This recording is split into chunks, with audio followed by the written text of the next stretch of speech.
everybody. Today I will make you understand a very important question related to coordination compound. Let's begin. So यहाँ पे हमें secondary valences को find करना है. Secondary valences को find करने से पहले, डायरेक्टली क्वेश्चन को समझाने से पहले मैं आपको बताऊंगी कि सेकेंडरी वैलेंसेस और प्राइमरी वैलेंसेस क्या होती है. सो प्राइमरी वैलेंसेस वो होती हैं जो कोऑर्डिनेशन एंटिटी के बाहर होती हैं, उनको हम प्राइमरी वैलेंसेस बोलते हैं. और जो कोऑर्डिनेशन एंटिटी के अंदर लिगेंड्स होते हैं, यानी कि जो कोऑर्डिनेशन नंबर होता है, उनको हम क्या बोलते हैं, सेकेंडरी वैलेंसेस. सो आपको टोटल बतानी है कि कितनी सेकेंडरी वैलेंसेस प्रेजेंट है. सो इसके लिए आपको फर्स्ट दिया हुआ है PgCl2 ठीक है. जब ये एक्सेस AgNO3 के साथ रिएक्ट करता है तो अकॉर्डिंग टू क्वेश्चन ये कितने AgCl के प्रेसिपिटेट बनाता है? 2. ठीक है, 2 मोल बनाता है. 2 मोल का मतलब क्या है कि यहाँ से जो 2Cl है वो तो ऑब्वियसली Ag के साथ रिएक्ट करके प्रेसिपिटेट बना लेंगे. इट मींस ये क्या होंगे, काउंटर आयन, क्योंकि जो कोऑर्डिनेशन एंटिटी होती है वो तो आयनाइजेबल होती नहीं, काउंटर आयन होते हैं वही आयनाइजेबल होते हैं. तो 2 मोल्स बोले, इट मींस 2Cl हमारे एंटिटी के अंदर नहीं आएंगे.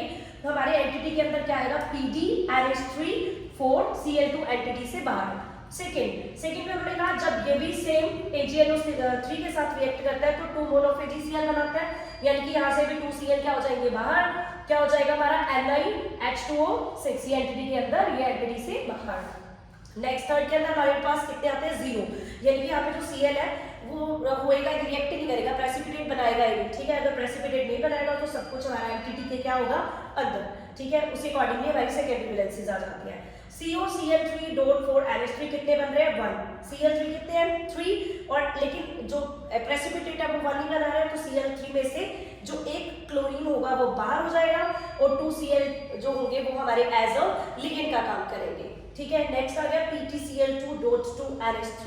यहाँ पे उन्होंने कितना कहा, 0. इट मीन सब कुछ हमारा क्या होगा, कोऑर्डिनेशन एंटिटी के अंदर कोई भी हमारा काउंटर आयन नहीं होगा. PtCl2 कितना आ गया, NH3 2.